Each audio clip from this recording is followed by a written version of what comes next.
Την καταδίκη τους για τις φρικαλαιότητες που διαπράττονται στην Ουκρανία εξέφρασαν οι Υπουργοί Εξωτερικών του ΝΑΤΟ και των G7 που συνεδριάζουν στις Βρυξέλλες. Germany, as other countries, have supported Ukraine in the last weeks in its defense capability.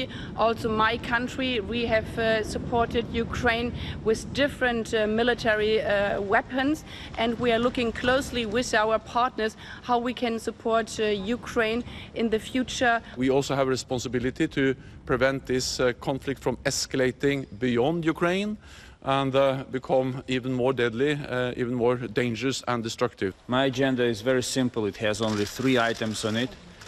It's weapons, weapons and weapons. Η Ευρώπη Ενωμένη συνεχίζει τις προσπάθειες ώστε να υπάρξει μια διπλωματική λύση. J'ai essayé d'empêcher et ensuite j'ai constamment discuté pour obtenir cessez-le-feu, trêve humanitaire, comme d'ailleurs le chancelier Scholz en Allemagne le fait, ou d'autres chefs d'État et de gouvernement en Europe. Η πρόεδρος του Ευρωπαϊκού Κοινοβουλίου δεν δίστασε να ζητήσει ακόμα και την παραπομπή του Ρώσου Προέδρου στο ποινικό δικαστήριο της Χάγης. Pour moi, aujourd'hui, on doit faire tout pour que ça sera possible, parce que on doit que qui prend les décisions comme ça dans l'Europe d'aujourd'hui, il doit être responsable pour cet acte criminel contre un peuple.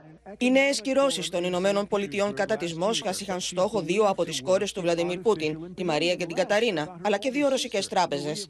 Οι κυρώσεις αφορούν επίσης τον Ρώσο Πρωθυπουργό Μιχαήλ Μισούστιν, τη γυναίκα και τα παιδιά του Ρώσου Υπουργού Εξωτερικών Σεργέη Λαυρόφ και τον πρώην πρόεδρο και πρώην πρωθυπουργό της χώρας Δημήτρη Μετβέντεφ. These oligarchs and their family members are not allowed to hold on to their wealth in Europe and the United States and keep these yachts worth hundreds of millions of dollars, their luxury vacation homes, while children in Ukraine are being killed, displaced from their homes every single day. Цей пакет виглядає ефектно, але цього замало.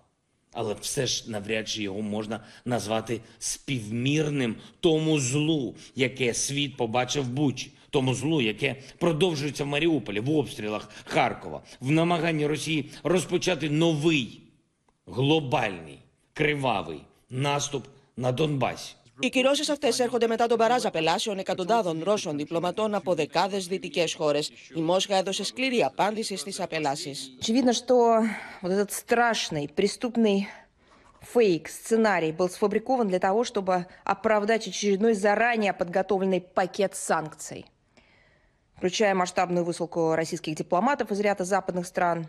Ну и, конечно, для того, чтобы осложнить, если не прервать полностью, переговоры, на которых Киев начал проявлять признаки реалистичного подхода. Οι διαβουλεύσεις φαίνεται πως έχουν βαλτώσει, όπως υποστήριξε και ο Ρώσος Υπουργός Εξωτερικών. Ο Σεργέη Λαυρόφ κατηγόρησε το Κίεβο πως δυναμητίζει τις διαπραγματεύσεις. Напомню, в том стамбульском документе украинцы четко сформулировали, что будущие гарантии безопасности Украины не распространяются на Крым и Севастополь. Во вчерашнем же проекте эта четкая констатация отсутствует. Вместо нее предлагаются размытые формулировки о некоем эффективном контроле, причем по состоянию на 23 февраля. Ο Τούρκος Υπουργός Εξωτερικών Μevlut Çavuşoğlu παραμένει αισιόδοξος για μια συνάντηση ανάμεσα στον Βλαντίμιρ Πούτιν και τον Βολοντίμιρ Ζελένσκι. Yes, we expect some more meetings, possibly between the two negotiating teams, and then maybe foreign ministers, meetings of foreign ministers to initiate the possible agreement. And both sides agreed that 2 presidents also could come together, and we are encouraging both sides to bring the leaders together as well.